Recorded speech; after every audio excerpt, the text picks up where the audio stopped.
తూర్పుగోదావరి జిల్లా అనపర్తిలో వెన్నుపోటు రాజకీయాన్ని ప్రారంభించారు చంద్రబాబు. పొత్తులో భాగంగా మాజీ సైనికుడు శివరామకృష్ణరాజుకు బీజేపీ టికెట్ను కేటాయించారు. కానీ కూటమి అభ్యర్థిని డమ్మీగా మార్చి టీడీపీ అభ్యర్థి నల్లమిల్లి రామకృష్ణారెడ్డికి బీఫామ్ ఇచ్చే ప్రయత్నాలు చేస్తున్నారు చంద్రబాబు. ఈ క్రమంలోనే టీడీపీ అభ్యర్థి నల్లమిల్లి తానే పోటీలో ఉన్నానంటూ ప్రచారం సైతం చేస్తున్నారు.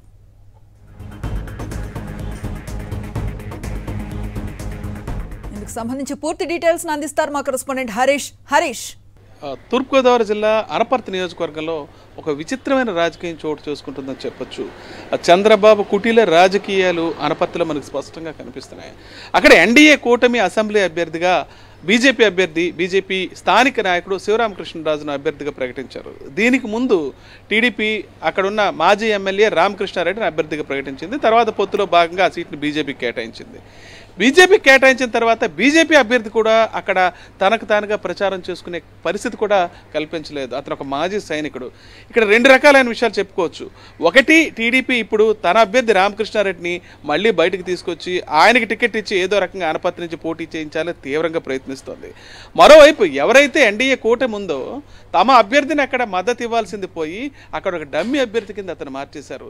విలువల గురించి, దేశం గురించి, సైనికుల గురించి విస్తృతంగా మాట్లాడే బీజేపీ నాయకులు అక్కడ ఒక మాజీ సైనికుని అభ్యర్థిగా పెట్టి కూడా ఏమాత్రం పట్టించుకోకుండా అతను ఒక డమ్మీ క్యాండిడేట్గా మార్చారు. అక్కడ ఉన్న పరిస్థితి ఏ రకంగా ఉందంటే 7 నియోజకవర్గాల అభ్యర్థులు, ఎమ్మెల్యే అభ్యర్థుల ప్రచార రథం మీద కనీసం స్థానిక ఈ కూటమి అభ్యర్థి ఎవరైతే శివరామకృష్ణరాజు ఉన్నాడో అతని ఫోటో కూడా లేదు.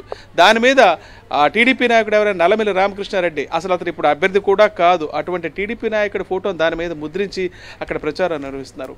మరోవైపు పొత్తులో భాగంగా ప్రచారం ప్రారంభించాలని ఈ బీజేపీ అభ్యర్థి శివరామకృష్ణరాజు 3 కండువాలు వేసుకుని ఆయన దందా చేసి ఎట్టి పరిస్థితుల్లో బలవంతంగా 3 కండువాలతో ప్రచారం బలవంతంగా తీసివేయించిన పరిస్థితి. ఇన్ని జరుగుతున్నా సరే ఒకవైపు బీజేపీ రాష్ట్ర అధ్యక్షులు పురంధేశ్వరి తమ క్యాండిడేట్కి అక్కడ అన్యాయం జరుగుతున్నా సరే ఏమాత్రం పట్టించుకునే పరిస్థితి అక్కడ కనిపించడం లేదు. మరోవైపు టీడీపీ ఎట్టి పరిస్థితుల్లో కూడా బీఫామ్ తమ అభ్యర్థికి ఇచ్చి ఏదో రకంగా అతన్నే బరిలో నిలపాలని తీవ్ర స్థాయిలో ప్రయత్నం చేస్తుంది. అంటే ఎవరైతే బయటికి ప్రకటించారో కనీసం ఆ విలువలు కూడా అక్కడ నిలబడినివ్వకుండా తీవ్ర స్థాయిలో అంటే మొత్తం రాజకీయ కుతంత్రం అనేది అక్కడ నడుస్తున్న విషయం స్పష్టంగా అర్థమైపోతుంది. Anusri. Right, thank you Harish.